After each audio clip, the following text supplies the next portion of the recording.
What's up guys, it's me, Hans here. Today, I want to thank Philips for allowing me to spend my money on their product. Anyways, let's get started.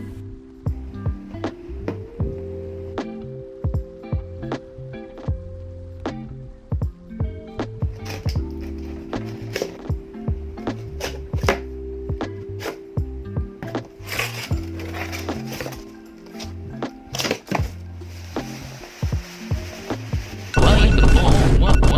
A book which no one reads.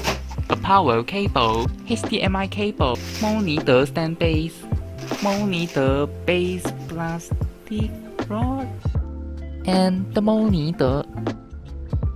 好多 example. Wow.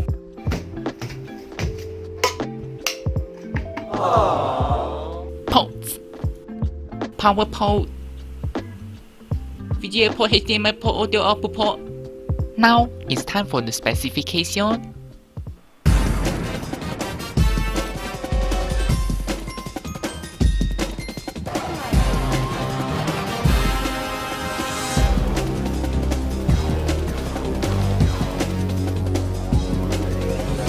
Hi guys, basically what you need to know is this 22-inch monitor is pretty good and it's affordable price range. There are other similar options with similar specs like this.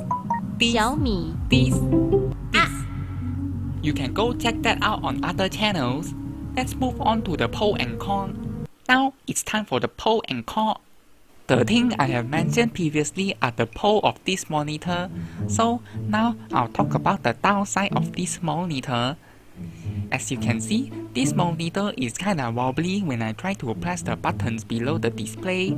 Shaky monitor is the common thing in monitor, but this shakes slightly more than the other monitor I have seen.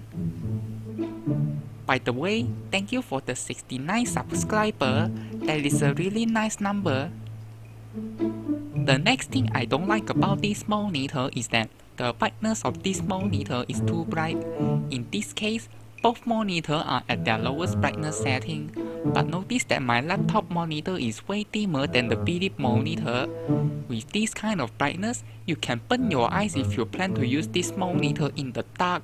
So, if you are late night people who have dim light in your room, you better don't buy this monitor. Alright guys, that's all from this Philips monitor review. If you like my honest review, please consider subscribing and leave a comment if you want to say hi to me. I'll see you guys on the next video. Bye bye.